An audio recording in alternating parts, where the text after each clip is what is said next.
ਅੱਜ ਅਸੀਂ ਡੇਰਿਆਂ ਦੇ ਪਰਬ ਦੇ ਪ੍ਰਚਾਰ ਹਫ਼ਤੇ ਦੇ ਅੰਤਿਮ ਦਿਨ ਉੱਤੇ ਸਵੇਰ ਦੀ ਆਰਾਧਨਾ ਮਨਾ ਰਹੇ ਹਾਂ। ਇੱਕ ਹਫ਼ਤੇ ਲਈ ਦੁਨੀਆ ਭਰ ਵਿੱਚ ਸਿਯੋਨ ਦੇ ਪਰਿਵਾਰ ਦੇ ਸਾਰੇ ਮੈਂਬਰਾਂ ਨੇ ਪਿਛਲੇ ਬਰਸਾਤ ਦੇ ਪਵਿੱਤਰ ਆਤਮਾ ਲਈ ਪਿਤਾ ਪਰਮੇਸ਼ਵਰ ਅਤੇ ਮਾਤਾ ਪਰਮੇਸ਼ਵਰ ਤੋਂ ਪ੍ਰਾਰਥਨਾ ਕੀਤੀ। ਅੱਜ ਡੇਰਿਆਂ ਦੇ ਪਰਬ ਦੁਆਰਾ ਤੁਸੀਂ ਨਿਸ਼ਚਿਤ ਰੂਪ ਨਾਲ ਪਵਿੱਤਰ ਆਤਮਾ ਦੀ ਆਸ਼ੀਸ਼ ਬਹੁਤਾਤ ਨਾਲ ਹਾਸਿਲ ਕਰੋਗੇ।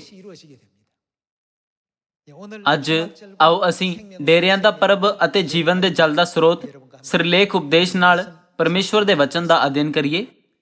ਬਾਈਬਲ ਅਨੁਸਾਰ ਡੇਰਿਆਂ ਦਾ ਪਰਬ ਪਵਿੱਤਰ ਕੈਲੰਡਰ ਅਨੁਸਾਰ 7ਵੇਂ ਮਹੀਨੇ ਦੇ 15ਵੇਂ ਦਿਨ ਸ਼ੁਰੂ ਹੈ ਅਤੇ 22ਵੇਂ ਦਿਨ ਖਤਮ ਹੁੰਦਾ ਹੈ। ਇਹ 7ਵੇਂ ਮਹੀਨੇ ਦੇ 21ਵੇਂ ਦਿਨ ਤੱਕ ਜਾਰੀ ਰਹਿੰਦਾ ਹੈ ਅਤੇ ਅੱਜ ਅੰਤਿਮ ਦਿਨ 8ਵਾਂ ਦਿਨ ਹੈ। ਬਾਈਬਲ ਸਾਨੂੰ ਸਿਖਾਉਂਦੀ ਹੈ ਕਿ ਪਵਿੱਤਰ ਕੈਲੰਡਰ ਅਨੁਸਾਰ 7ਵੇਂ ਮਹੀਨੇ ਦੇ 22ਵੇਂ ਦਿਨ ਇੱਕ ਪਵਿੱਤਰ ਸਭਾ ਆਯੋਜਿਤ ਕਰਨੀ ਚਾਹੀਦੀ ਹੈ। ਮੂਸਾ ਪਵਿੱਤਰ ਕੈਲੰਡਰ ਅਨੁਸਾਰ 7ਵੇਂ ਮਹੀਨੇ ਦੇ 10ਵੇਂ ਦਿਨ 10 ਹੁਕਮਾਂ ਦੀਆਂ ਦੂਸਰੀਆਂ ਫੱਟੀਆਂ ਨਾਲ ਸੀਨਾਈ ਪਹਾੜ ਤੋਂ ਹੇਠਾਂ ਆਇਆ। ਇਜ਼ਰਾਈਲੀਆਂ ਨੇ ਆਪਣੀ ਮੂਰਤੀ ਪੂਜਾ ਅਤੇ ਉਹਨਾਂ ਕਈ ਹੋਰ ਪਾਪਾਂ ਦਾ ਪ੍ਰਾਇਸ਼ਚਿਤ ਕੀਤਾ ਜੋ ਉਹਨਾਂ ਨੇ ਤਦ ਤੱਕ ਕੀਤੇ ਸੀ ਅਤੇ ਉਹ ਪਾਪਾਂ ਦੀ ਮਾਫੀ ਦੇ ਪਰਮੇਸ਼ਵਰ ਦੀ ਕਿਰਪਾ ਨਾਲ ਪ੍ਰੇਰਿਤ ਹੋਏ। ਇਸ ਲਈ ਉਹਨਾਂ ਨੇ 10 ਹੁਕਮ ਦੀਆਂ ਦੂਸਰੀਆਂ ਫੱਟੀਆਂ ਨੂੰ ਰੱਖਣ ਲਈ ਇੱਕ ਤੰਬੂ ਬਣਾਇਆ। ਨੇਮ ਦਾ ਸੰਦੂਕ ਪਵਿੱਤਰ ਸਥਾਨ ਵਿੱਚ ਰੱਖਿਆ ਗਿਆ ਸੀ ਅਤੇ 10 ਹੁਕਮਾਂ ਦੀਆਂ ਦੋਵੇਂ ਫੱਟੀਆਂ ਨੂੰ ਸੰਦੂਕ ਵਿੱਚ ਰੱਖਿਆ ਗਿਆ ਸੀ। ਇਜ਼ਰਾਈਲੀਆਂ ਨੂੰ ਪਰਬ ਦੀ ਸ਼ੁਰੂਆਤ ਅਤੇ ਇਹ ਯਾਦ ਕਰਵਾਉਣ ਲਈ ਕਿ ਉਹ ਡੇਰਿਆਂ ਵਿੱਚ ਰਹਿੰਦੇ ਸੀ, ਪਰਮੇਸ਼ਵਰ ਨੇ ਉਹਨਾਂ ਨੂੰ ਡੇਰਿਆਂ ਦਾ ਪਰਬ ਦਿੱਤਾ। ਵਿਸ਼ੇਸ਼ ਤੌਰ ਨਾਲ ਅੱਜ ਡੇਰਿਆਂ ਦੇ ਪਰਬ ਦੇ ਅੰਤਿਮ ਦਿਨ ਤੇ ਪਰਮੇਸ਼ਵਰ ਨੇ ਉਹਨਾਂ ਨੂੰ ਇੱਕ ਮਹਾਨ ਪਵਿੱਤਰ ਸਭਾ ਆਯੋਜਿਤ ਕਰਨ ਦਾ ਹੁਕਮ ਦਿੱਤਾ। ਨਵੇਂ ਨੇਮ ਦੇ ਸਮੇਂ ਵਿੱਚ ਯੋਹੰਨਾ ਦੇ 7 ਵਚਨ 37 ਅਨੁਸਾਰ ਅਸੀਂ ਦੇਖ ਸਕਦੇ ਹਾਂ ਕਿ ਡੇਰਿਆਂ ਦੇ ਪਰਬ ਦੇ ਅੰਤਿਮ ਦਿਨ ਤੇ ਯੀਸ਼ੂ ਨੇ ਪੁਕਾਰਿਆ, ਇਹ ਕਹਿ ਕੇ ਉੱਚੀ ਬੋਲਿਆ, ਭਈ ਜੇ ਕੋਈ ਤਿਹਾਇਆ ਹੋਵੇ ਤਾਂ ਮੇਰੇ ਕੋਲ ਆਵੇ ਅਤੇ ਪੀਵੇ। 2000 ਸਾਲ ਪਹਿਲਾਂ ਜਦੋਂ ਉਹ ਪਹਿਲੀ ਵਾਰ ਸਰੀਰ ਵਿੱਚ ਇਸ ਧਰਤੀ ਉੱਤੇ ਆਏ ਸੀ ਤਦ ਉਹਨਾਂ ਨੇ ਡੇਰਿਆਂ ਦੇ ਪਰਬ ਦੇ ਅੰਤਿਮ ਦਿਨ ਤੇ ਇਹ ਉਪਦੇਸ਼ ਦਿੱਤਾ ਸੀ। ਪ੍ਰਕਾਸ਼ ਦੀ ਪੋਥੀ ਅਧਿਆਇ 22 ਵਚਨ 17 ਵਿੱਚ ਵੀ ਇਸੇ ਸੰਦੇਸ਼ ਦਾ ਜ਼ਿਕਰ ਕੀਤਾ ਗਿਆ ਹੈ। ਜਦੋਂ ਰਸੂਲ ਯੋਹੰਨਾ ਨੇ ਪ੍ਰਕਾਸ਼ਨ ਦੇਖਿਆ ਉਸ ਵਿੱਚ ਆਤਮਾ ਅਤੇ ਲਾੜੀ ਨੇ ਇੱਕ ਸੰਦੇਸ਼ ਦੀ ਘੋਸ਼ਣਾ ਕੀਤੀ, ਭਈ ਜੇ ਕੋਈ ਤਿਹਾਇਆ ਹੋਵੇ ਤਾਂ ਮੇਰੇ ਕੋਲ ਆਵੇ ਅਤੇ ਪੀਵੇ। ਅਸੀਂ ਇਸ ਨੂੰ ਫਿਰ ਤੋਂ ਦੁਬਾਰਾ ਦੇਖ ਸਕਦੇ ਹਾਂ। ਫਿਰ ਜਦੋਂ ਅਸੀਂ ਡੇਰਿਆਂ ਦੇ ਪਰਬ ਨਾਲ ਸੰਬੰਧਿਤ ਗੱਲਾਂ ਉੱਤੇ ਨੇੜੇ ਤੋਂ ਨਜ਼ਰ ਪਾਈਏ ਤਦ ਪਰਮੇਸ਼ਵਰ ਨੇ ਪੁਸ਼ਟੀ ਕੀਤੀ ਕਿ ਜੀਵਨ ਦੇ ਜਲ ਦਾ ਸਰੋਤ ਪਰਮੇਸ਼ਵਰ ਦਾ ਵਚਨ ਹੈ। ਯੀਸ਼ੂ ਦੇ ਸੱਜੇ ਪਾਸੇ ਵਾਲੇ ਚੋਰ ਬਾਰੇ ਸੋਚੋ ਕਿ ਉਸ ਨੂੰ ਮੁਕਤੀ ਨਹੀਂ ਮਿਲੀ। ਇਹ ਸਮਝਣਾ ਜਾਂ ਕਲਪਨਾ ਕਰਨਾ ਵੀ ਮੁਸ਼ਕਿਲ ਹੈ ਕਿ ਚੋਰ ਬਚਾਇਆ ਗਿਆ ਸੀ, ਪਰ ਯੀਸ਼ੂ ਨੇ ਉਸ ਦੇ ਵਿਸ਼ਵਾਸ ਨੂੰ ਦੇਖਿਆ ਅਤੇ ਕਿਹਾ, ਅੱਜ ਤੂੰ ਮੇਰੇ ਸੰਗ ਸੁਰਗ ਵਿੱਚ ਹੋਵੇਂਗਾ। ਉਹਨਾਂ ਦੇ ਵਚਨਾਂ ਨੇ ਉਸ ਆਤਮਾ ਨਾਲ ਕੀ ਕੀਤਾ ਜੋ ਨਰਕ ਵਿੱਚ ਜਾਣ ਵਾਲੀ ਸੀ। ਠੀਕ ਉਸ ਘੜੀ ਪਰਮੇਸ਼ਵਰ ਨੇ ਉਸ ਨੂੰ ਇੱਕ ਵਿਸ਼ੇਸ਼ ਅਧਿਕਾਰ ਅਤੇ ਕਿਰਪਾ ਦਿੱਤੀ ਜਿਸ ਨਾਲ ਉਸ ਦੀ ਅਗਵਾਈ ਸਵਰਗ ਦੇ ਰਾਜ ਵਿੱਚ ਹੋਈ। ਨਾਲ ਹੀ ਜਦੋਂ ਅਸੀਂ ਅਦਨ ਦੇ ਬਾਗ ਵਿੱਚ ਹੋਈ ਘਟਨਾ ਨੂੰ ਦੇਖਦੇ ਹਾਂ ਤਦ ਭਲੇ ਅਤੇ ਬੁਰੇ ਦੇ ਬਿਰਛ ਵਿੱਚ ਕੋਈ ਜ਼ਹਿਰੀਲਾ ਫਲ ਨਹੀਂ ਸੀ। ਫਿਰ ਭਲੇ ਅਤੇ ਬੁਰੇ ਦੇ ਸਿਆਣ ਦੇ ਬਿਰਛ ਵਿੱਚੋਂ ਖਾਣ ਨਾਲ ਆਦਮ ਅਤੇ ਹਵਾ ਦੀ ਮੌਤ ਕਿਉਂ ਹੋਈ? ਪਿਤਾ ਨੇ ਸਾਨੂੰ ਇਸ ਦਾ ਉੱਤਰ ਦਿੱਤਾ। ਅਜਿਹਾ ਇਸ ਲਈ ਸੀ ਕਿਉਂਕਿ ਪਰਮੇਸ਼ਵਰ ਦੇ ਵਚਨ ਨੇ ਪਹਿਲਾਂ ਹੀ ਗਵਾਹੀ ਦਿੱਤੀ ਸੀ, ਕਿਉਂ ਜੋ ਜਿਸ ਦਿਨ ਤੂੰ ਉਸ ਤੋਂ ਖਾਵੇਂ ਤੂੰ ਜ਼ਰੂਰ ਮਰੇਂਗਾ। ਜੇਕਰ ਪਰਮੇਸ਼ਵਰ ਦਾ ਵਚਨ ਨਹੀਂ ਕਿਹਾ ਗਿਆ ਹੁੰਦਾ ਤਦ ਆਦਮ ਅਤੇ ਹਵਾ ਦੇ ਭਲੇ ਅਤੇ ਬੁਰੇ ਦੀ ਸਿਆਣ ਦੇ ਬਿਰਛ ਵਿੱਚੋਂ ਖਾਣ ਤੇ ਵੀ ਕੋਈ ਸਮੱਸਿਆ ਨਹੀਂ ਹੁੰਦੀ, ਪਰ ਕਿਉਂਕਿ ਪਰਮੇਸ਼ਵਰ ਦੇ ਵਚਨ ਨੇ ਗਵਾਹੀ ਦਿੱਤੀ, ਕਿਉਂ ਜੋ ਜਿਸ ਦਿਨ ਤੂੰ ਉਸ ਤੋਂ ਖਾਵੇਂ ਤੂੰ ਜ਼ਰੂਰ ਮਰੇਂਗਾ, ਇਸ ਲਈ ਜਦੋਂ ਉਹਨਾਂ ਨੇ ਭਲੇ ਅਤੇ ਬੁਰੇ ਦੇ ਸਿਆਣ ਦੇ ਬਿਰਛ ਵਿੱਚੋਂ ਖਾਧਾ ਤਦ ਉਹਨਾਂ ਨੇ ਸਦੀਪਕ ਜੀਵਨ ਦਾ ਰਾਹ ਗਵਾ ਦਿੱਤਾ ਅਤੇ ਅੰਤ ਵਿੱਚ ਉਹਨਾਂ ਕੋਲ ਮਰਨ ਤੋਂ ਇਲਾਵਾ ਕੋਈ ਚਾਰਾ ਨਹੀਂ ਸੀ। ਕੀ ਉਹਨਾਂ ਦੀ ਸਮੱਸਿਆ ਦਾ ਮੂਲ ਕਾਰਨ ਉਹ ਵਚਨ ਨਹੀਂ ਸੀ ਜੋ ਪਰਮੇਸ਼ਵਰ ਨੇ ਉਹਨਾਂ ਨੂੰ ਕਿਹਾ ਸੀ? ਇਸ ਤੋਂ ਇਲਾਵਾ ਯੋਹੰਨਾ ਅਧਿਆਇ 6 ਵਚਨ 54 ਵਿੱਚ ਯੀਸ਼ੂ ਨੇ ਕਿਹਾ, ਜੋ ਕੋਈ ਮੇਰਾ ਮਾਂਸ ਖਾਂਦਾ ਅਤੇ ਮੇਰਾ ਲਹੂ ਪੀਂਦਾ ਹੈ ਸਦੀਪਕ ਜੀਵਨ ਉਸੇ ਦਾ ਹੈ। ਜੇਕਰ ਯੀਸ਼ੂ ਇਹ ਵਚਨ ਨਹੀਂ ਕਹਿੰਦੇ ਤਦ ਭਾਵੇਂ ਹੀ ਅਸੀਂ ਯੀਸ਼ੂ ਦਾ ਮਾंस ਖਾਂਦੇ ਅਤੇ ਉਸ ਦਾ ਲਹੂ ਪੀਂਦੇ ਕਿ ਸਾਡੇ ਕੋਲ ਸਦੀਪਕ ਜੀਵਨ ਹੋਵੇਗਾ। ਸਾਡੇ ਕੋਲ ਕਦੇ ਵੀ ਸਦੀਪਕ ਜੀਵਨ ਨਹੀਂ ਹੋਵੇਗਾ। ਯੀਸ਼ੂ ਨੇ ਨਵੇਂ ਨੇਮ ਦੇ ਪਸਾਹ ਦੀ ਰੋਟੀ ਅਤੇ ਦਾਖਰਸ ਦੁਆਰਾ ਆਪਣਾ ਮਾंस ਅਤੇ ਲਹੂ ਦੇਣ ਦਾ ਵਾਅਦਾ ਕੀਤਾ। ਉਹਨਾਂ ਨੇ ਕਿਹਾ, ਜੋ ਕੋਈ ਇਹ ਰੋਟੀ ਖਾਂਦਾ ਅਤੇ ਇਹ ਦਾਖਰਸ ਪੀਂਦਾ ਹੈ, ਉਹ ਮੇਰਾ ਮਾंस ਖਾਵੇਗਾ ਅਤੇ ਮੇਰਾ ਲਹੂ ਪੀਵੇਗਾ। ਅਤੇ ਜੋ ਮੇਰਾ ਮਾंस ਖਾਂਦਾ ਹੈ ਅਤੇ ਮੇਰਾ ਲਹੂ ਪੀਂਦਾ ਹੈ, ਮੈਂ ਉਸ ਨੂੰ ਸਦੀਪਕ ਜੀਵਨ ਦਿਆਂਗਾ। ਇਸੇ ਤਰ੍ਹਾਂ ਪਰਮੇਸ਼ਵਰ ਦਾ ਵਚਨ ਜੀਵਨ ਦਾ ਜਲ ਹੈ। ਜੇਕਰ ਯੀਸ਼ੂ ਨੇ ਇਹ ਨਾ ਕਿਹਾ ਹੁੰਦਾ, ਜਿਹੜਾ ਮਨੁੱਖ ਦੇ ਪੁੱਤਰ ਦਾ ਮਾंस ਖਾਂਦਾ ਅਤੇ ਉਸ ਦਾ ਲਹੂ ਪੀਂਦਾ ਹੈ, ਸਦੀਪਕ ਜੀਵਨ ਉਸੇ ਦਾ ਹੈ, ਫਿਰ ਭਾਵੇਂ ਤੁਸੀਂ ਪਸਾਹ ਉੱਤੇ ਰੋਟੀ ਖਾਧੀ ਅਤੇ ਦਾਖਰਸ ਪੀਤਾ ਹੋਵੇ, ਪਰ ਕੀ ਤੁਹਾਡੇ ਕੋਲ ਸਦੀਪਕ ਜੀਵਨ ਹੋਵੇਗਾ? ਇਹ ਸਿਰਫ ਇੱਕ ਰੋਟੀ ਦਾ ਟੁਕੜਾ ਅਤੇ ਇੱਕ ਦਾਖਰਸ ਦਾ ਪਿਆਲਾ ਹੋਵੇਗਾ ਅਤੇ ਇਹ ਸਾਨੂੰ ਕਦੇ ਵੀ ਸਦੀਪਕ ਜੀਵਨ ਨਹੀਂ ਦੇਵੇਗਾ। ਪਰਮੇਸ਼ਵਰ ਦੇ ਬਚਨ ਵਿੱਚ ਇੰਨਾ ਮਹਾਨ ਅਧਿਕਾਰ ਹੈ। ਇਹ ਇੰਨਾ ਮਹਾਨ ਹੈ ਕਿਉਂਕਿ ਇਸ ਵਿੱਚ ਜੀਵਨ ਦੀ ਸ਼ਕਤੀ ਹੈ। ਇੱਥੋਂ ਤੱਕ ਕਿ ਯੀਸ਼ੂ ਦੇ ਸੱਜੇ ਪਾਸੇ ਦੇ ਚੋਰ ਨੂੰ ਵੀ ਇਹਨਾਂ ਸ਼ਬਦਾਂ ਨਾਲ ਬਚਾਇਆ ਗਿਆ ਸੀ, ਅੱਜ ਤੂੰ ਮੇਰੇ ਸੰਗ ਸੁਰਗ ਵਿੱਚ ਹੋਵੇਗਾ। ਇਹਨਾਂ ਸਾਰਿਆਂ ਬਾਰੇ ਸੋਚੋ, ਤਦ ਪਰਮੇਸ਼ਵਰ ਦੇ ਬਚਨ ਵਿੱਚ ਇੰਨੀ ਸ਼ਕਤੀ ਹੁੰਦੀ ਹੈ। ਪਵਿੱਤਰ ਆਤਮਾ ਦੇ ਇਸ ਯੁੱਗ ਵਿੱਚ ਪਰਮੇਸ਼ਵਰ ਆਤਮਾ ਅਤੇ ਲਾੜੀ ਦੇ ਰੂਪ ਵਿੱਚ ਆਏ ਹਨ ਅਤੇ ਕਿਹਾ, ਜਿਹੜਾ ਤਿਹਾਇਆ ਹੋਵੇ ਉਹ ਮੇਰੇ ਕੋਲ ਆਵੇ ਅਤੇ ਜੀਵਨ ਦਾ ਜਲ ਲਵੇ। ਪਰ ਇਹਨਾਂ ਵਚਨਾਂ ਦਾ ਪ੍ਰਭਾਵ ਇਸ ਗੱਲ ਉੱਤੇ ਨਿਰਭਰ ਕਰਦਾ ਹੈ ਕਿ ਤੁਹਾਨੂੰ ਇਸ ਜੀਵਨ ਦੇ ਜਲ ਤੇ ਕਿੰਨਾ ਵਿਸ਼ਵਾਸ ਹੈ। ਭਾਵੇਂ ਤੁਸੀਂ ਜੇਕਰ ਹਸਪਤਾਲ ਜਾਂਦੇ ਹੋ ਅਤੇ ਡਾਕਟਰ ਦੁਆਰਾ ਦੱਸੀ ਗਈ ਦਵਾਈ ਲੈਂਦੇ ਹੋ, ਪਰ ਪ੍ਰਭਾਵ ਤੁਹਾਡੇ ਸਰੀਰਕ ਗਠਨ ਦੇ ਆਧਾਰ ਤੇ ਵੱਖ-ਵੱਖ ਹੋਵੇਗਾ। ਸਾਰੇ ਲੋਕ ਇੱਕੋ ਜਿਹੇ ਨਹੀਂ ਹੁੰਦੇ। ਸਾਡੇ ਵਿਸ਼ਵਾਸ ਬਾਰੇ ਵੀ ਅਜਿਹਾ ਹੀ ਹੈ। ਇੱਥੇ ਲੋਕ ਹਨ ਜੋ ਵਿਸ਼ਵਾਸ ਨਾਲ ਇਹਨਾਂ ਵਚਨਾਂ ਉੱਤੇ ਦ੍ਰਿੜਤਾ ਨਾਲ ਵਿਸ਼ਵਾਸ ਕਰਦੇ ਹਨ ਅਤੇ ਦੂਸਰੇ ਜੋ ਸਿਰਫ ਇਹ ਸੋਚਦੇ ਹਨ। ਇਹ ਉਹ ਵਚਨ ਹਨ ਜੋ ਸਾਨੂੰ ਹਮੇਸ਼ਾ ਦਿੱਤੇ ਜਾਂਦੇ ਹਨ। ਭਾਵੇਂ ਦੋਨਾਂ ਨੂੰ ਇੱਕ ਹੀ ਜੀਵਨ ਦਾ ਜਲ ਪ੍ਰਾਪਤ ਹੁੰਦਾ ਹੈ, ਪਰ ਇੱਕ ਲਈ ਜੀਵਨ ਦੇ ਜਲ ਦਾ ਬਹੁਤ ਸ਼ਕਤੀਸ਼ਾਲੀ ਪ੍ਰਭਾਵ ਹੁੰਦਾ ਹੈ ਅਤੇ ਦੂਸਰਿਆਂ ਲਈ ਇਹ ਵਿਅਰਥ ਹੁੰਦਾ ਹੈ। ਆਓ ਅਸੀਂ ਯੋਹੰਨਾ ਦੀ ਕਿਤਾਬ ਅਧਿਆਇ 7 ਉੱਤੇ ਜਾਈਏ ਅਤੇ ਯੀਸ਼ੂ ਦੇ ਵਚਨਾਂ ਨੂੰ ਵੇਖੀਏ। ਯੋਹੰਨਾ ਅਧਿਆਇ 7 ਵਚਨ 37।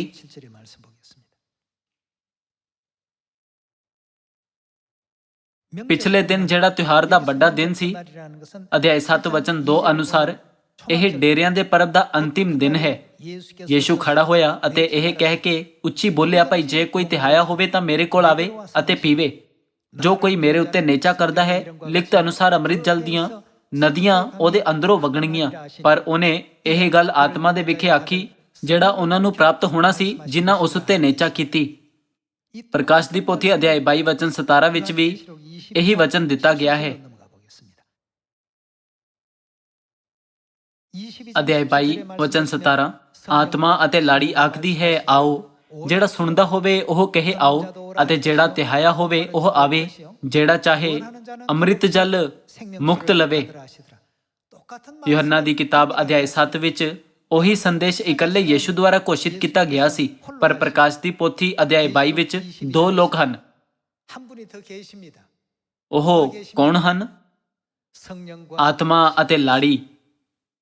ਪਿਤਾ ਪਰਮੇਸ਼ਵਰ ਅਤੇ ਮਾਤਾ ਪਰਮੇਸ਼ਵਰ ਜੋ ਮੁਕਤੀ ਦਾਤਾ ਹਨ, ਪਵਿੱਤਰ ਆਤਮਾ ਦੇ ਅੰਤਿਮ ਯੁੱਗ ਸਾਡੇ ਲਈ ਪ੍ਰਗਟ ਹੋਏ ਹਨ। ਅਤੇ ਉਹਨਾਂ ਨੇ ਕਿਹਾ, ਜੇਕਰ ਕੋਈ ਤਿਹਾਇਆ ਹੋਵੇ ਤਾਂ ਮੇਰੇ ਕੋਲ ਆਵੇ ਅਤੇ ਜੀ ਭਰ ਕੇ ਆਪਣੀ ਪਿਆਸ ਬੁਝਾਵੇ। ਪਿਤਾ ਨੇ ਆਪਣੀ ਸੱਚਾਈ ਦੀ ਕਿਤਾਬ ਪਰਮੇਸ਼ਵਰ ਦਾ ਭੇਤ ਅਤੇ ਜੀਵਨ ਦੇ ਜਲ ਦਾ ਸਰੋਤ ਵਿੱਚ ਲਿਖਿਆ। ਆਤਮਾ ਅਤੇ ਲਾੜੀ ਆਪਣੀਆਂ ਸੰਤਾਨਾਂ ਨੂੰ ਜੀਵਨ ਦਾ ਜਲ ਦੇਣ ਲਈ ਇਸ ਧਰਤੀ ਉੱਤੇ ਕਿਵੇਂ ਪ੍ਰਗਟ ਹੋਣਗੇ। ਇਸ ਤੋਂ ਬਾਅਦ ਉਹਨਾਂ ਨੇ ਯੋਹੰਨਾ ਅਧਿਆਇ 1 ਦਾ ਜ਼ਿਕਰ ਕੀਤਾ। ਜਦੋਂ ਅਸੀਂ ਅਧਿਆਇ 1 ਵਚਨ 1 ਅਤੇ ਅਧਿਆਇ 1 ਵਚਨ 14 ਨੂੰ ਦੇਖਦੇ ਹਾਂ ਤਾਂ ਇਹ ਕਹਿੰਦਾ ਹੈ, ਸ਼ਬਦ ਕੀ ਹੋਇਆ ਅਤੇ ਸ਼ਬਦ ਦੇਹਧਾਰੀ ਹੋਇਆ। ਦੂਜੇ ਸ਼ਬਦਾਂ ਵਿੱਚ ਆਤਮਾ ਅਤੇ ਲਾੜੀ ਸਰੀਰ ਧਾਰਨ ਕਰਕੇ ਇਸ ਧਰਤੀ ਉੱਤੇ ਆਉਣਗੇ ਅਤੇ ਸਿਯੋਨ ਦੀਆਂ ਸਾਰੀਆਂ ਸੰਤਾਨਾਂ ਨੂੰ ਵਚਨ ਅਰਥਾਤ ਜੀਵਨ ਦਾ ਜਲ ਦੇਣਗੇ। ਤਦ ਕੀ ਸਾਨੂੰ ਪਰਮੇਸ਼ਵਰ ਦੀਆਂ ਸੰਤਾਨਾਂ ਨੂੰ ਪਿਤਾ ਪਰਮੇਸ਼ਵਰ ਅਤੇ ਮਾਤਾ ਪਰਮੇਸ਼ਵਰ ਬਾਰੇ ਜਾਣਨ ਦੀ ਲੋੜ ਨਹੀਂ ਹੈ? ਜੋ ਆਤਮਾ ਅਤੇ ਲਾੜੀ ਹਨ, ਸਾਨੂੰ ਉਹਨਾਂ ਨੂੰ ਜਾਣਨਾ ਚਾਹੀਦਾ ਹੈ। ਫਰੀਸੀਆਂ ਅਤੇ ਯਹੂਦੀਆਂ ਨੇ ਜਿਨ੍ਹਾਂ ਨੇ ਯੀਸ਼ੂ ਨੂੰ ਨਹੀਂ ਪਹਿਚਾਣਿਆ, ਉਹਨਾਂ ਨੂੰ ਸਲੀਬ ਉੱਤੇ ਚੜਾਇਆ। ਭਾਵੇਂ ਯੀਸ਼ੂ ਨੇ ਜੀਵਨ ਦੇ ਜਲ ਬਾਰੇ ਵਚਨ ਕਹੇ ਸੀ, ਜੋ ਸੋਨੇ ਨਾਲੋਂ ਜ਼ਿਆਦਾ ਕੀਮਤੀ ਸੀ, ਪਰ ਉਹਨਾਂ ਨੇ ਉਹਨਾਂ ਨੂੰ ਅਸਵੀਕਾਰ ਕੀਤਾ, ਉਹਨਾਂ ਦਾ ਇਨਕਾਰ ਕੀਤਾ ਅਤੇ ਉਹਨਾਂ ਸਾਰਿਆਂ ਦਾ ਇਨਕਾਰ ਕੀਤਾ। ਇਹ ਇਸ ਲਈ ਸੀ ਕਿਉਂਕਿ ਉਹਨਾਂ ਨੂੰ ਮਹਿਸੂਸ ਨਹੀਂ ਹੋਇਆ ਕਿ ਯੀਸ਼ੂ ਕੌਣ ਹੈ। ਉਹ ਯੀਸ਼ੂ ਨੂੰ ਸਿਰਫ ਨਾਸਰਤ ਦੇ ਤਰਖਾਣ, ਯੂਸਫ ਦੇ ਪੁੱਤਰ ਅਤੇ ਮਰੀਮ ਦੇ ਪੁੱਤਰ ਦੇ ਰੂਪ ਵਿੱਚ ਜਾਣਦੇ ਸੀ। ਇਸ ਤਰ੍ਹਾਂ ਉਹਨਾਂ ਨੇ ਅੰਤ ਵਿੱਚ ਯੀਸ਼ੂ ਨੂੰ ਸਲੀਬ ਉੱਤੇ ਚੜਾਉਣ ਦਾ ਗੰਭੀਰ ਪਾਪ ਕੀਤਾ। ਇਸ ਯੁੱਗ ਵਿੱਚ ਵੀ ਅਜਿਹਾ ਹੀ ਹੈ। ਅੱਜ ਡੇਰਿਆਂ ਦੇ ਪਰਬ ਦੇ ਅੰਤਿਮ ਅਤੇ ਮੁੱਖ ਦਿਨ ਤੇ ਪਰਮੇਸ਼ਵਰ ਆਪਣੇ ਵਾਅਦੇ ਅਨੁਸਾਰ ਪਿਛਲੀ ਬਰਸਾਤ ਦੇ ਪਵਿੱਤਰ ਆਤਮਾ ਦੀਆਂ ਆਸ਼ੀਸ਼ਾਂ ਨੂੰ ਬਰਸਾਉਣਗੇ।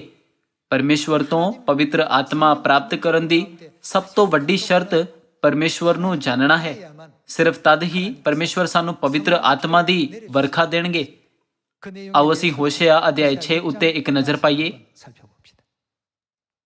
ਹੋਸ਼ਿਆ ਅਧਿਆਇ 6 ਵਚਨ 1। ਆਓ ਅਸੀਂ ਯਹੋਵਾ ਵੱਲ ਮੁੜੀਏ। ਉਹਨੇ ਤਾਂ ਪਾੜਿਆ, ਉਹ ਸਾਨੂੰ ਚੰਗਾ ਕਰੇਗਾ। ਉਹਨੇ ਮਾਰਿਆ, ਉਹ ਪੱਟੀ ਬੰਨੇਗਾ। 2 ਦਿਨਾਂ ਦੇ ਮਗਰੋਂ ਉਹ ਸਾਨੂੰ ਜਿਵਾਵੇਗਾ। ਤੀਜੇ ਦਿਨ ਉਹ ਸਾਨੂੰ ਉਠਾਵੇਗਾ ਅਤੇ ਅਸੀਂ ਉਹਦੇ ਹਜ਼ੂਰ ਜੀਵਾਂਗੇ। ਅਸੀਂ ਜਾਣੀਏ, ਅਸੀਂ ਯਹੋਵਾ ਨੂੰ ਜਾਣਨ ਲਈ ਪਿੱਛੇ ਲੱਗੀਏ। ਉਹਦਾ ਨਿਕਲਣ ਫਜ਼ਰ ਵਾਂਗੂ ਯਕੀਨੀ ਹੈ। ਉਹ ਸਾਡੇ ਕੋਲ ਵਰਖਾ ਵਾਂਗੂ ਆਵੇਗਾ, ਛੇਕੜਲੀ ਵਰਖਾ ਵਾਂਗੂ ਜਿਹੜੀ ਭੂਮੀ ਨੂੰ ਸਿੰਜਦੀ ਹੈ।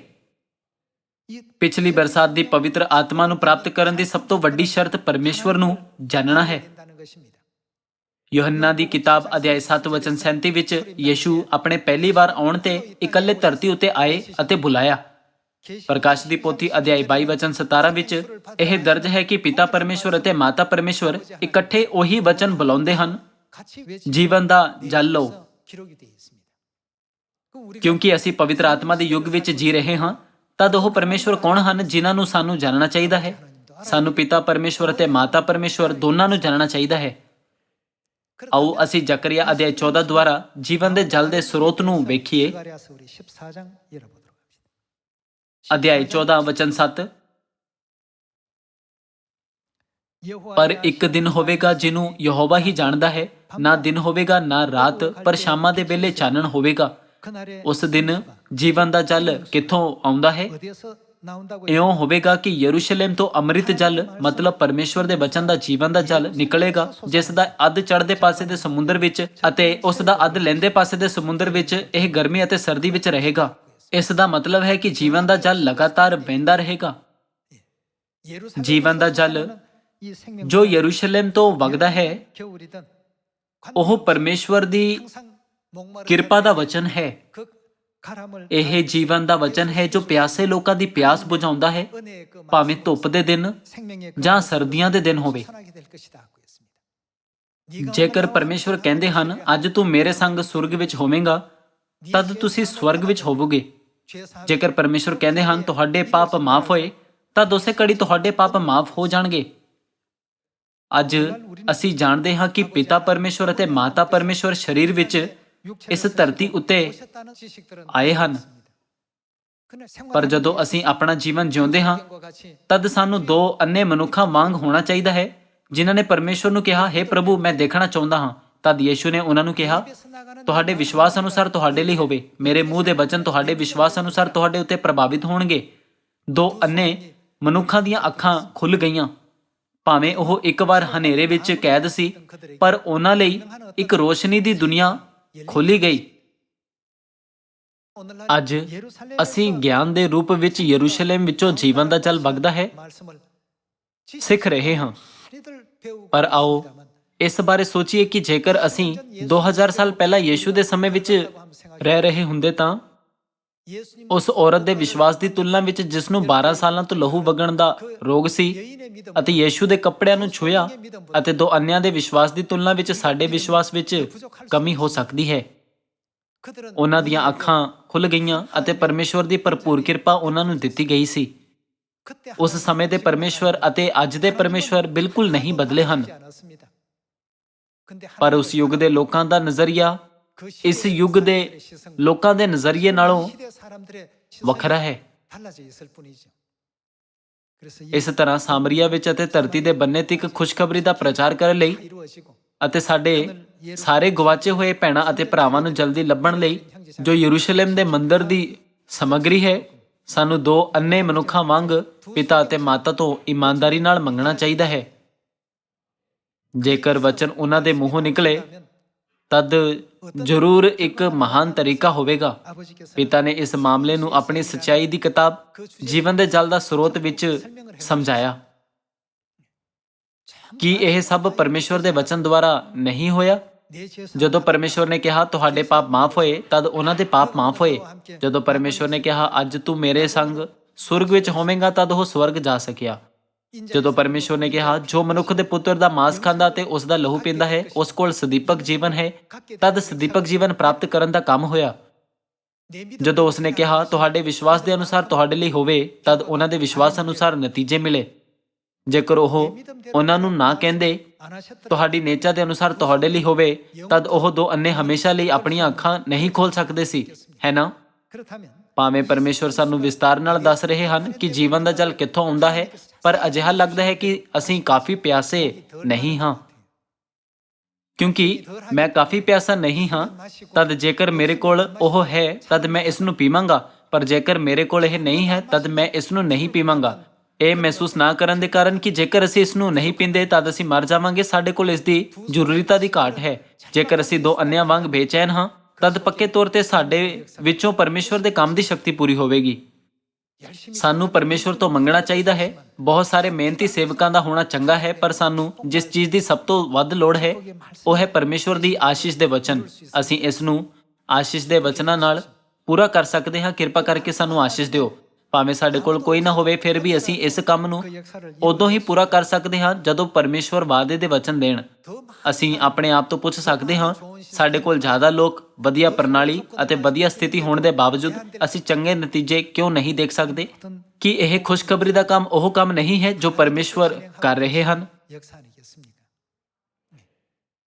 ਅਸੀਂ ਓਨਾ ਹੀ ਪ੍ਰਾਪਤ ਕਰ ਸਕਦੇ ਹਾਂ ਜਿੰਨਾ ਪਰਮੇਸ਼ਵਰ ਸਾਡੇ ਲਈ ਖੋਲ੍ਹਦੇ ਹਨ। ਆਪਣੇ ਪਹਿਲੀ ਵਾਰ ਆਉਣ ਤੇ ਯੀਸ਼ੂ ਨੇ ਕਿਹਾ ਜੇ ਕੋਈ ਤਿਹਾਇਆ ਹੋਵੇ ਤਾਂ ਮੇਰੇ ਕੋਲ ਆਵੇ ਅਤੇ ਜੀਵਨ ਦਾ ਜਲ ਲਵੇ। ਪ੍ਰਕਾਸ਼ ਦੀ ਪੋਥੀ ਅਧਿਆਇ 22 ਵਿੱਚ ਆਤਮਾ ਤੇ ਲਾੜੀ ਅੰਤਿਮ ਦਿਨ ਵਿੱਚ ਸਰੀਰ ਵਿੱਚ ਪ੍ਰਗਟ ਹੁੰਦੇ ਹਨ ਅਤੇ ਕਹਿੰਦੇ ਹਨ ਜੇ ਕੋਈ ਤਿਹਾਇਆ ਹੋਵੇ ਤਾਂ ਮੇਰੇ ਕੋਲ ਆਵੇ ਅਤੇ ਜੀਵਨ ਦਾ ਜਲ ਪ੍ਰਾਪਤ ਕਰੇ, ਪਰ ਕੋਈ ਨਹੀਂ ਆਉਂਦਾ। ਇਸ ਦਾ ਮਤਲਬ ਹੈ ਕਿ ਉਹ ਪਿਆਸੇ ਨਹੀਂ ਹਨ। ਕੋਈ ਪਿਆਸਾ ਨਹੀਂ ਹੈ, ਕੋਈ ਇਸ ਨੂੰ ਨਹੀਂ ਚਾਹੁੰਦਾ ਅਤੇ ਕੋਈ ਇਸ ਦੀ ਭਾਲ ਨਹੀਂ ਕਰ ਰਿਹਾ। ਫਿਰ ਇਸ ਮਹਾਨ ਆਸ਼ੀਸ਼ ਦਾ ਕੀ ਹੋਵੇਗਾ? ਇਸ ਨੂੰ ਸਿਰਫ ਸਟੋਰ ਕੀਤਾ ਜਾ ਰਿਹਾ ਹੈ। ਸਾਨੂੰ ਇਸ ਨੂੰ ਜਲਦੀ ਤੋਂ ਜਲਦੀ ਪ੍ਰਾਪਤ ਕਰਨਾ ਚਾਹੀਦਾ ਹੈ। ਸਾਨੂੰ ਇਮਾਨਦਾਰੀ ਨਾਲ ਪਰਮੇਸ਼ਵਰ ਤੋਂ ਮੰਗਣਾ ਚਾਹੀਦਾ ਹੈ, ਕਿਰਪਾ ਕਰਕੇ ਮੈਨੂੰ ਆਸ਼ੀਸ਼ ਦਿਓ। ਜਦੋਂ ਸਾਡੇ ਕੋਲ ਦੋ ਅੰਨੇ ਮਨੁੱਖਾਂ ਵਾਂਗ ਅਟੁੱਟ ਵਿਸ਼ਵਾਸ ਹੋਵੇਗਾ ਅਤੇ ਪਰਮੇਸ਼ਵਰ ਉੱਤੇ ਪੂਰਾ ਵਿਸ਼ਵਾਸ ਹੋਵੇਗਾ, ਤਦ ਸਭ ਕੁਝ ਆਸਾਨੀ ਨਾਲ ਪੂਰਾ ਹੋ ਜਾਏਗਾ। ਜਦੋਂ ਅਸੀਂ ਜੀਵਨ ਦੇ ਜਲ ਨੂੰ ਸਹੀ ਤਰ੍ਹਾਂ ਪਹਿਚਾਨ ਲੈਂਦੇ ਹਾਂ, ਜੋ ਉਹ ਪਵਿੱਤਰ ਆਤਮਾ ਹੈ ਜਿਸ ਦਾ ਅੱਜ ਸਾਨੂੰ ਪ੍ਰਾਪਤ ਕਰਨ ਦਾ ਵਾਅਦਾ ਕੀਤਾ ਗਿਆ ਹੈ, ਤਦ ਸਾਡੀਆਂ ਪ੍ਰਾਰਥਨਾਵਾਂ ਦਾ ਉੱਤਰ ਦਿੱਤਾ ਜਾਏਗਾ। ਜਦੋਂ ਪਰਮੇਸ਼ਵਰ ਸਾਡੀ ਉਤਸੁਕਤਾ ਨੂੰ ਵੇਖਦੇ ਹਨ, ਤਦ ਉਹ ਉਹਨਾਂ ਨੂੰ ਸਾਨੂੰ ਪ੍ਰਦਾਨ ਕਰਦੇ ਹਨ। ਜੇਕਰ ਕੋਈ ਬੱਚਾ ਆਪਣੇ ਮਾਤਾ-ਪਿਤਾ ਨੂੰ ਕਹਿੰਦਾ ਹੈ ਪਿਤਾ ਜੀ ਜੇਕਰ ਤੁਸੀਂ ਮੈਨੂੰ ਜੇਬ ਖਰਚਾ ਦੇਣਾ ਚਾਹੁੰਦੇ ਹੋ ਤਦ ਦੇ ਦਿਓ, ਪਰ ਜੇਕਰ ਤੁਸੀਂ ਨਹੀਂ ਦੇਣਾ ਚਾਹੁੰਦੇ ਫਿਰ ਵੀ ਠੀਕ ਹੈ, ਮੈਨੂੰ ਹੁਣ ਇਸ ਦੀ ਲੋੜ ਨਹੀਂ ਹੈ, ਤਦ ਕੀ ਕੋਈ ਮਾਤਾ-ਪਿਤਾ ਬੱਚੇ ਨੂੰ ਜੇਬ ਦੇ ਖਰਚੇ ਦੇਣਗੇ? ਜਦੋਂ ਬੱਚੇ ਉਤਸੁਕਤਾ ਨਾਲ ਅਜਿਹੀ ਚੀਜ਼ ਦੀ ਮੰਗ ਕਰਦੇ ਹਨ ਜਿਸ ਦੀ ਉਹਨਾਂ ਨੂੰ ਅਸਲ ਵਿੱਚ ਲੋੜ ਹੁੰਦੀ ਹੈ, ਤਦ ਕੀ ਮਾਤਾ-ਪਿਤਾ ਉਹਨਾਂ ਦੀ ਬੇਨਤੀ ਨੂੰ ਸਵੀਕਾਰ ਨਹੀਂ ਕਰਨਗੇ? ਅਸੀਂ ਇੱਕ ਹਫ਼ਤੇ ਲਈ ਪਰਮੇਸ਼ਵਰ ਤੋਂ ਬਹੁਤ ਸਾਰੀਆਂ ਪ੍ਰਾਰਥਨਾਵਾਂ ਕੀਤੀਆਂ ਹਨ। ਸਾਨੂੰ ਆਪਣੀਆਂ ਪ੍ਰਾਰਥਨਾਵਾਂ ਸਿਰਫ ਇਸ ਲਈ ਨਹੀਂ ਕਰਨੀਆਂ ਚਾਹੀਦੀਆਂ ਕਿਉਂਕਿ ਇਹ ਪਰਬ ਹੈ। ਜੇਕਰ ਕੋਈ ਜ਼ਰੂਰਤ ਨਹੀਂ ਹੈ ਤਦ ਸਾਡੀਆਂ ਪ੍ਰਾਰਥਨਾਵਾਂ ਵਿਅਰਥ ਹੋ ਜਾਣਗੀਆਂ। ਸਾਨੂੰ ਅਸਲ ਵਿੱਚ ਉਹਨਾਂ ਬਾਰੇ ਉਤਸੁਕ ਹੋਣਾ ਚਾਹੀਦਾ ਹੈ। ਕਿ ਤੁਸੀਂ ਅਤੇ ਮੈਂ ਆਪਣੇ ਸਦੀਪਕ ਘਰ ਸਵਰਗ ਦੇ ਰਾਜ ਦੀ ਲਾਲਸਾ ਨਹੀਂ ਕਰਦੇ ਹਾਂ? ਜੇਕਰ ਅਜਿਹਾ ਹੈ ਤਦ ਸਭ ਤੋਂ ਵੱਧ ਸਾਨੂੰ ਪਵਿੱਤਰ ਆਤਮਾ ਦੇ ਵਚਨ ਦੀ ਸ਼ਕਤੀ ਨੂੰ ਵਰਤਣਾ ਚਾਹੀਦਾ ਹੈ। ਕੇਵਲ ਜਦੋਂ ਅਸੀਂ ਆਸ਼ੀਸ਼ਾਂ ਦੇ ਵਚਨਾਂ ਨਾਲ ਚੱਲਦੇ ਹਾਂ ਤਦ ਦੁਨੀਆ ਭਰ ਵਿੱਚ ਖੁਸ਼ਖਬਰੀ ਦੇ ਮਾਰਗ ਸਿੱਧੇ ਬਣਾਏ ਜਾ ਸਕਦੇ ਹਨ ਅਤੇ ਸਾਰੀਆਂ ਉੱਚੀਆਂ ਨੀਵੀਆਂ ਸੜਕਾਂ ਬਰਾਬਰ ਹੋ ਜਾਂਦੀਆਂ ਹਨ। ਆਤਮਾ ਤੇ ਲਾੜੀ ਕੋਲ ਅਜਿਹੀ ਸ਼ਕਤੀ ਹੈ ਅਤੇ ਕੀ ਇਹ ਲਾੜੀ ਯਰੂਸ਼ਲਮ ਨਹੀਂ ਹੈ? ਗਲਾਤੀਆਂ ਦੀ ਕਿਤਾਬ ਅਧਿਆਇ 4 ਵਿੱਚ ਲਿਖਿਆ ਹੈ, ਪਰ ਯਰੂਸ਼ਲਮ ਜੋ ਉਤਾਹਾ ਹੈ ਉਹ ਆਜ਼ਾਦ ਹੈ। ਅਤੇ ਉਹ ਕੌਣ ਹੈ? ਮਾਤਾ ਤੋਂ ਕੀ ਵਗਦਾ ਹੈ? ਉਹਨਾਂ ਵਿੱਚੋਂ ਜੀਵਨ ਦਾ ਜਲ ਵਗਦਾ ਹੈ। ਭਾਵੇਂ ਪਰਮੇਸ਼ਵਰ ਸਾਨੂੰ ਹਰ ਸਮੇਂ ਇਹ ਗੱਲਾਂ ਸਿਖਾਉਂਦੇ ਹਨ, ਪਰ ਜੇਕਰ ਸਾਡੇ ਕੋਲ ਕੋਈ ਲੋੜ ਨਹੀਂ ਹੈ ਅਤੇ ਇਸ ਤਰ੍ਹਾਂ ਦਾ ਕੰਮ ਕਰਦੇ ਹਾਂ ਮੰਨੋ ਮੈਨੂੰ ਇਸ ਦੀ ਲੋੜ ਨਹੀਂ ਹੈ, ਪਰ ਜੇਕਰ ਪਰਮੇਸ਼ਵਰ ਇਸ ਨੂੰ ਦੇਣ ਤਦ ਮੈਂ ਇਸ ਨੂੰ ਪ੍ਰਾਪਤ ਕਰਾਂਗਾ, ਫਿਰ ਸਾਨੂੰ ਕੁਝ ਵੀ ਨਹੀਂ ਮਿਲੇਗਾ। ਆਓ ਅਸੀਂ ਹਿਜਕੀਏਲ ਅਧਿਆਇ 47 ਉੱਤੇ ਇੱਕ ਨਜ਼ਰ ਪਾਈਏ। ਹਿਜਕੀਏਲ ਅਧਿਆਇ 47 ਵਚਨ 1। ਫਿਰ ਉਹ ਮੈਨੂੰ ਭਵਨ ਦੇ ਦਰਵਾਜ਼ੇ ਤੇ ਮੋੜ ਲਿਆਇਆ ਅਤੇ ਵੇਖੋ ਹੈਕਲ, ਇਹ ਪਰਮੇਸ਼ਵਰ ਦੀ ਹੈਕਲ ਹੈ, ਦੀ ਸਰਦਲ ਦੇ ਹੇਠੋਂ ਪਾਣੀ ਪੂਰਬ ਵੱਲ ਵਗ ਰਿਹਾ ਸੀ, ਕਿਉਂ ਜੋ ਭਵਨ ਦਾ ਮੂੰਹ ਪੂਰਬ ਵੱਲ ਸੀ ਅਤੇ ਪਾਣੀ ਭਵਨ ਦੇ ਸੱਜੇ ਪਾਸੇ ਦੇ ਹੇਠਾਂ ਤੋਂ ਜਗਵੇਦੀ ਦੇ ਦੱਖਣ ਵੱਲੋਂ ਵਗ ਕੇ ਜਾਂਦਾ ਸੀ। ਭਵਨ ਵਿੱਚੋਂ ਨਿਕਲਣ ਵਾਲਾ ਜਲ ਜੀਵਨ ਦਾ ਜਲ ਹੈ। ਅਧਿਆਇ 47 ਵਚਨ 6। ਤਾਂ ਉਹਨੇ ਮੈਨੂੰ ਆਖਿਆ, ਹੇ ਆਦਮੀ ਦੇ ਪੁੱਤਰ, ਕੀ ਤੂੰ ਇਹ ਵੇਖਿਆ? ਤਦ ਉਹ ਮੈਨੂੰ ਲੈ ਆਇਆ ਅਤੇ ਨਾਲੇ ਦੇ ਕੰਢੇ ਤੇ ਮੋੜ ਲਿਆਂਦਾ। ਜਦੋਂ ਮੈਂ ਮੁੜ ਕੇ ਪੁੱਜਿਆ ਤਾਂ ਵੇਖੋ ਨਾਲੇ ਦੇ ਇਸ ਪਾਸੇ ਤੇ ਦੂਜੇ ਪਾਸੇ ਬਹੁਤ ਸਾਰੇ ਰੁੱਖ ਹਨ। ਤਦ ਉਹਨੇ ਮੈਨੂੰ ਆਖਿਆ ਕਿ ਇਹ ਪਾਣੀ ਪੂਰਬੀ ਇਲਾਕੇ ਵੱਲ ਵਗਦੇ ਹਨ ਅਤੇ ਅਰਾਬਾ ਵਿੱਚੋਂ ਵਗ ਕੇ ਹੇਠਾਂ ਸਾਗਰ ਵਿੱਚ ਜਾ ਪੈਂਦੇ ਹਨ ਅਤੇ ਸਾਗਰ ਵਿੱਚ ਮਿਲਦਿਆਂ ਹੀ ਉਹਦੇ ਪਾਣੀ ਨੂੰ ਕੀ ਹੋ ਜਾਏਗਾ? ਤਾਜ਼ਾ ਕਰ ਦੇਣਗੇ। ਜਦੋਂ ਭਵਨ ਤੋਂ ਨਿਕਲਣ ਵਾਲਾ ਜੀਵਨ ਦਾ ਜਲ ਸਾਗਰ ਵਿੱਚ ਮਿਲ ਜਾਂਦਾ ਹੈ ਤਦ ਉਹ ਤਾਜ਼ਾ ਹੋ ਜਾਂਦਾ ਹੈ। ਇਸ ਦਾ ਮਤਲਬ ਹੈ ਕਿ ਇਹ ਦੁਬਾਰਾ ਜਿਉਂਦਾ ਹੋਵੇਗਾ। ਵਚਨ 9। ਅਤੇ ਇਉਂ ਹੋਵੇਗਾ ਕਿ ਜਿੱਥੇ ਇਹ ਨਾਲੇ ਜਾਣਗੇ ਹਰੇਕ ਜਲ ਜੰਤੂ ਜੋ ਬਹੁਤ ਸਾਰੇ ਹਨ ਕੀ ਰਹਿਣਗੇ? ਉਹ ਸਭ ਜਿਉਂਦਾ ਰਹਿਣਗੇ ਅਤੇ ਮੱਛੀਆਂ ਦਾ ਬਹੁਤ ਵਾਧਾ ਹੋਵੇਗਾ, ਕਿਉਂ ਜੋ ਇਹ ਪਾਣੀ ਉੱਥੇ ਪੁੱਜਿਆ ਅਤੇ ਉਹ ਤਾਜ਼ਾ ਹੋ ਗਿਆ। ਸੋ ਜਿੱਥੇ ਕਿਤੇ ਇਹ ਨਾਲੇ ਪੁੱਜਣਗੇ ਜੀਵਨ ਬਖਸ਼ਣਗੇ। ਜਲ ਕਿੱਥੋਂ ਆਉਂਦਾ ਹੈ? ਇੱਥੇ ਇਸ ਨੂੰ ਭਵਨ ਮਤਲਬ ਮੰਦਰ ਤੋਂ ਵਗਣ ਵਾਲੇ ਜਲ ਦੇ ਰੂਪ ਵਿੱਚ ਲਿਖਿਆ ਗਿਆ ਹੈ। ਜੇਕਰ ਅਸੀਂ ਮੰਦਰ ਬਾਰੇ ਅਧਿਐਨ ਕਰੀਏ ਤਦ ਪ੍ਰਕਾਸ਼ ਦੀ ਪੋਥੀ ਅਧਿਆਇ 21 ਵਿੱਚ ਅਤ ਪਵਿੱਤਰ ਸਥਾਨ ਕੀ ਹੈ? ਉਹ ਯਰੂਸ਼ਲਮ ਹੈ। ਉਸ ਵਿੱਚੋਂ ਕੀ ਵਗ ਨਿਕਲ ਰਿਹਾ ਹੈ? ਉੱਥੋਂ ਜੀਵਨ ਦਾ ਜਲ ਵਗਦਾ ਹੈ। ਇੱਥੇ ਜੀਵਨ ਦਾ ਜਲ ਪਵਿੱਤਰ ਸਥਾਨ ਤੋਂ ਵਗਦਾ ਹੈ, ਪਰ ਜ਼ਕਰੀਆ ਅਧਿਆਇ 14 ਅਨੁਸਾਰ ਇਹ ਕਿੱਥੋਂ ਆਉਂਦਾ ਹੈ? ਇਹ ਯਰੂਸ਼ਲਮ ਤੋਂ ਵਗਦਾ ਹੈ। ਯਰੂਸ਼ਲਮ ਮੰਦਰ ਤੋਂ ਵਗਣ ਵਾਲੇ ਜੀਵਨ ਦੇ ਜਲ ਵਿੱਚ ਕੀ ਸ਼ਕਤੀ ਅਤੇ ਅਧਿਕਾਰ ਹੈ? ਜਿੱਥੇ ਵੀ ਉਹ ਵਗਦਾ ਹੈ ਇਸ ਵਿੱਚ ਸਾਰੇ ਜਿਉਂਦੇ ਪ੍ਰਾਣੀਆਂ ਨੂੰ ਸਿਰਫ ਜਿਉਂਦਾ ਕਰਨ ਦੀ ਸ਼ਕਤੀ ਅਤੇ ਅਧਿਕਾਰ ਹੈ। ਪਰ ਅਸੀਂ ਇਸ ਸ਼ਾਨਦਾਰ ਦਵਾਈ ਨੂੰ ਆਪਣੇ ਕੋਲ ਰੱਖ ਲੈਂਦੇ ਹਾਂ ਅਤੇ ਬਸ ਆਪਣੇ ਆਪ ਇੱਧਰ ਉੱਧਰ ਭੱਜਦੇ ਹਾਂ। ਅਸੀਂ ਸੋਚਦੇ ਹਾਂ ਕਿ ਸਾਡੇ ਕੋਲ ਜੋ ਸਮਰੱਥਾ ਹੈ ਅਤੇ ਜੋ ਪਸੀਨਾ ਵਹਾਉਂਦੇ ਹਨ ਉਹ ਇੱਕ ਵਿਅਕਤੀ ਨੂੰ ਬਚਾਉਂਦਾ ਹੈ, ਪਰ ਇਹ ਜੀਵਨ ਦਾ ਜਲ ਹੈ ਜੋ ਉਹਨਾਂ ਨੂੰ ਬਚਾਉਂਦਾ ਹੈ। ਜੇਕਰ ਅਸੀਂ ਇਸ ਨੂੰ ਪਹਿਚਾਨਣ ਵਿੱਚ ਅਸਫਲ ਰਹੀਏ ਤਦ ਇਹ ਮੁਸ਼ਕਿਲ ਹੋ ਜਾਏਗਾ ਅਤੇ ਇਸ ਵਿੱਚ ਬਹੁਤ ਸਮਾਂ ਲੱਗੇਗਾ। ਇਸ ਤਰ੍ਹਾਂ ਨਬੀ ਹੋਸ਼ਿਆ ਨੇ ਕਿਹਾ ਕਿ ਜੇਕਰ ਅਸੀਂ ਪਿਛਲੀ ਬਰਸਾਤ ਦੇ ਪਵਿੱਤਰ ਆਤਮਾ ਨੂੰ ਪ੍ਰਾਪਤ ਕਰਨਾ ਚਾਹੁੰਦੇ ਹਾਂ ਤਦ ਸਾਨੂੰ ਪਹਿਲਾਂ ਕਿਸ ਨੂੰ ਜਾਣਨਾ ਚਾਹੀਦਾ ਹੈ? ਪਰਮੇਸ਼ਵਰ ਨੂੰ ਜਾਣਨ ਦੀ ਕੋਸ਼ਿਸ਼ ਕਰੋ। ਇਸ ਦਾ ਅਰਥ ਹੈ ਤੁਹਾਨੂੰ ਪਰਮੇਸ਼ਵਰ ਦੇ ਮੂੰਹ ਵਿੱਚੋਂ ਨਿਕਲਣ ਵਾਲੇ ਬਚਨ ਦੀ ਸ਼ਕਤੀ ਅਤੇ ਅਧਿਕਾਰ ਨੂੰ ਪੂਰੀ ਤਰ੍ਹਾਂ ਸਮਝਣਾ ਚਾਹੀਦਾ ਹੈ। ਕਿ ਉਹ ਸਾਰੇ ਜੋ ਇਸ ਨੂੰ ਸਹੀ ਢੰਗ ਨਾਲ ਸਮਝਦੇ ਹਨ ਪਰਮੇਸ਼ਵਰ ਦੀ ਕਿਰਪਾ ਪ੍ਰਾਪਤ ਨਹੀਂ ਕਰਦੇ। ਆਓ ਅਸੀਂ ਧਿਆਨ ਵਿੱਚ ਰੱਖੀਏ ਕਿ ਜੀਵਨ ਦਾ ਜਲ ਜੋ ਪਰਮੇਸ਼ਵਰ ਸਾਨੂੰ ਦਿੰਦੇ ਹਨ, ਜੋ ਜਿੱਥੇ ਕਿਤੇ ਵੀ ਵਗਦਾ ਹੈ ਉਸ ਵਿੱਚ ਸਾਰੇ ਜਿਉਂਦੇ ਪ੍ਰਾਣੀਆਂ ਨੂੰ ਜੀਵਨ ਦੇਣ ਦੀ ਸ਼ਕਤੀ ਅਤੇ ਅਧਿਕਾਰ ਹੈ। ਆਓ ਅਸੀਂ ਵਚਨ 12 ਉੱਤੇ ਜਾਈਏ। ਅਤੇ ਨਾਲੇ ਦੇ ਨੇੜੇ ਉਹਦੇ ਦੋਨਾਂ ਕੰਢਿਆਂ ਤੇ ਹਰ ਪ੍ਰਕਾਰ ਦੇ ਮੇਵੇ ਵਾਲੇ ਰੁੱਖ ਉਗਣਗੇ, ਜਿਨ੍ਹਾਂ ਦੇ ਪੱਤਰ ਕਦੇ ਨਾ ਮੁੱਕਣਗੇ ਅਤੇ ਜਿਨ੍ਹਾਂ ਦੇ ਮੇਵੇ ਕਦੇ ਨਾ ਸੁੱਕਣਗੇ। ਉਹਨਾਂ ਨੂੰ ਹਰ ਮਹੀਨੇ ਨਵੇਂ ਮੇਵੇ ਲੱਗਣਗੇ, ਕਿਉਂ ਜੋ ਉਹਨਾਂ ਨੂੰ ਉਹ ਪਾਣੀ ਲੱਗਦੇ ਹਨ ਜਿਹੜੇ ਪਵਿੱਤਰ ਸਥਾਨ ਵਿੱਚ ਤੁਰਦੇ ਹਨ, ਅਤੇ ਉਹਨਾਂ ਦੇ ਮੇਵੇ ਖਾਣ ਲਈ ਅਤੇ ਉਹਨਾਂ ਦੇ ਪੱਤਰ ਦਵਾਈ ਦੇ ਕੰਮ ਆਉਣਗੇ। ਸਾਰੇ ਲੋਕੋ ਡੇਰਿਆਂ ਦੇ ਪਰਬ ਦੁਆਰਾ ਜੋ ਅੱਜ ਅਸੀਂ ਮਨਾ ਰਹੇ ਹਾਂ, ਆਓ ਅਸੀਂ ਧਿਆਨ ਵਿੱਚ ਰੱਖੀਏ ਕਿ ਪਿਤਾ ਪਰਮੇਸ਼ਵਰ ਅਤੇ ਮਾਤਾ ਪਰਮੇਸ਼ਵਰ ਦੇ ਮੂੰਹੋਂ ਨਿਕਲਿਆ ਹਰ ਵਚਨ ਜ਼ਰੂਰ ਪੂਰਾ ਹੋਵੇਗਾ। ਜੀਵਨ ਦਾ ਜਲ ਕੋਈ ਭੌਤਿਕ ਚੀਜ਼ ਨਹੀਂ ਹੈ, ਬਲਕਿ ਉਹ ਵਚਨ ਹੈ ਜੋ ਪਰਮੇਸ਼ਵਰ ਦੇ ਮੂੰਹ ਵਿੱਚੋਂ ਨਿਕਲਦਾ ਹੈ। ਪਹਿਲਾ ਕੁਰਿੰਥੀਓ ਅਧਿਆਇ 12 ਦੁਆਰਾ ਪਰਮੇਸ਼ਵਰ ਨੇ ਪਹਿਲਾਂ ਹੀ ਹਰੇਕ ਵਿਅਕਤੀ ਨੂੰ ਉਹਨਾਂ ਦੀ ਲੋੜ ਅਨੁਸਾਰ ਦੇਣ ਦਾ ਵਾਅਦਾ ਕੀਤਾ ਹੈ। ਜਿਹੜੇ ਲੋਕ ਆਸ਼ੀਸ਼ ਚਾਹੁੰਦੇ ਹਨ ਉਹਨਾਂ ਨੂੰ ਆਸ਼ੀਸ਼ ਦਿੱਤੀ ਜਾਏਗੀ, ਅਤੇ ਜਿਹੜੇ ਲੋਕ ਖੁਸ਼ਖਬਰੀ ਦੀ ਸ਼ਕਤੀ ਚਾਹੁੰਦੇ ਹਨ ਉਹਨਾਂ ਨੂੰ ਖੁਸ਼ਖਬਰੀ ਦੀ ਸ਼ਕਤੀ ਦਿੱਤੀ ਜਾਵੇਗੀ। ਸਾਨੂੰ ਸੋਚਣਾ ਚਾਹੀਦਾ ਹੈ, ਅੱਜ ਜੇਕਰ ਪਰਮੇਸ਼ਵਰ ਕਹਿੰਦੇ ਹਨ ਤੇਰੇ ਪਾਪ ਮਾਫ ਹੋਏ, ਤਦ ਮੇਰੇ ਲਈ ਇੰਨਾ ਹੀ ਕਾਫੀ ਹੈ। ਜੇਕਰ ਉਹ ਕਹਿਣ ਮੈਂ ਤੁਹਾਨੂੰ ਸਾਮਰੀਆ ਵਿੱਚ ਅਤੇ ਧਰਤੀ ਦੇ ਬੰਨੇ ਤੇ ਖੁਸ਼ਖਬਰੀ ਦਾ ਪ੍ਰਚਾਰ ਕਰਨ ਦਿਆਂਗਾ ਤਾਂ ਜੋ ਤੁਹਾਡੇ ਸਾਰੇ ਗਵਾਚੇ ਹੋਏ ਭਰਾ ਅਤੇ ਭੈਣਾਂ ਲੱਭੇ ਜਾ ਸਕਣ, ਤਦ ਇਹ ਵਚਨ ਮੇਰੇ ਲਈ ਕਾਫੀ ਹੈ। ਸਾਨੂੰ ਕਹਿਣਾ ਚਾਹੀਦਾ ਹੈ, 이 역사는 ਕਿਉਂਕਿ ਸਿਰਫ ਪਰਮੇਸ਼ਵਰ ਹੀ 하나님만 ਇਹ ਕੰਮ ਕਰ ਸਕਦੇ ਹਨ। ਇਸ ਲਈ ਅਸੀਂ ਪਰਮੇਸ਼ਵਰ ਦੀ ਸ਼ਕਤੀ ਨੂੰ 능력을 더디 ਪਹਿਨਣਾ ਚਾਹੁੰਦੇ ਹਾਂ। ਇਹ ਮਿਸ਼ਨ ਕਦੇ ਵੀ ਸਾਡੀ ਆਪਣੀ ਸਮਰੱਥਾ ਨਾਲ ਪੂਰਾ ਨਹੀਂ ਕੀਤਾ ਜਾ ਸਕਦਾ। 말씀대로 하니까 ਇਹ ਉਦੋਂ ਹੀ ਪੂਰਾ ਹੋ ਸਕਦਾ ਹੈ ਜਦੋਂ ਅਸੀਂ ਪਿਤਾ ਤੇ ਮਾਤਾ ਦੇ ਵਚਨਾਂ ਦਾ ਪਾਲਨ ਕਰੀਏ। ਇਹ ਸ਼ਕਤੀ ਨੂੰ ਪਹਿਨਣ ਦਾ ਕੰਮ ਹੈ। ਡੇਰਿਆਂ ਦੇ ਪਰਬ ਦੁਆਰਾ ਸਾਨੂੰ ਲਗਨ ਨਾਲ ਪਰਮੇਸ਼ਵਰ ਨੂੰ ਜਾਣਨਾ ਚਾਹੀਦਾ ਹੈ, ਪਰਮੇਸ਼ਵਰ ਦੀ ਸ਼ਕਤੀ ਨੂੰ ਜਾਣਨਾ ਚਾਹੀਦਾ ਹੈ ਅਤੇ ਪਰਮੇਸ਼ਵਰ ਦੇ ਬਚਨ ਦੀ ਸ਼ਕਤੀ ਨੂੰ ਸਹੀ ਤਰ੍ਹਾਂ ਸਮਝਣਾ ਚਾਹੀਦਾ ਹੈ। ਯੋਹੰਨਾ ਦੀ ਕਿਤਾਬ ਅਧਿਆਇ 12 ਵਿੱਚ ਲਿਖਿਆ ਹੈ, ਮੈਂ ਜਾਣਦਾ ਹਾਂ ਕਿ ਉਸ ਦਾ ਹੁਕਮ ਸਦੀਪਕ ਜੀਵਨ ਹੈ। ਸਾਰੇ ਲੋਕੋ ਪਰਮੇਸ਼ਵਰ ਦਾ ਬਚਨ ਜੀਵਨ ਦਾ ਜਲ ਹੈ।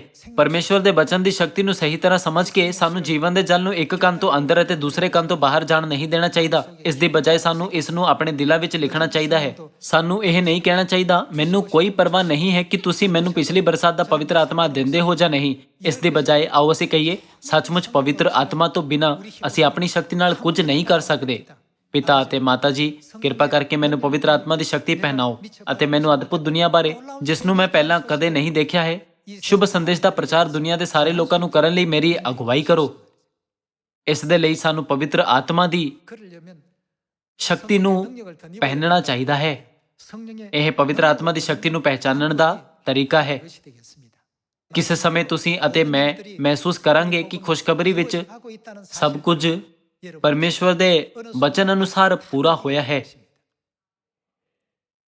ਡੇਰਿਆਂ ਦੇ ਪਰਬ ਦੁਆਰਾ ਮੈਂ ਤੁਹਾਨੂੰ ਸਾਰਿਆਂ ਨੂੰ ਇੱਕ ਵਾਰ ਫਿਰ ਇਹ ਅਹਿਸਾਸ ਕਰਨ ਲਈ ਕਹਿੰਦਾ ਹਾਂ ਕਿ ਜੋ ਜੀਵਨ ਦਾ ਜਲ ਸਾਨੂੰ ਦਿੱਤਾ ਗਿਆ ਹੈ ਉਹ ਪਰਮੇਸ਼ਵਰ ਦਾ ਬਚਨ ਹੈ। ਇਸ ਦੁਆਰਾ ਮੈਂ ਇਸ ਉਪਦੇਸ਼ ਨੂੰ ਸਮਾਪਤ ਕਰਨਾ ਚਾਹਾਂਗਾ। ਤੁਹਾਡਾ ਬਹੁਤ ਬਹੁਤ ਧੰਨਵਾਦ।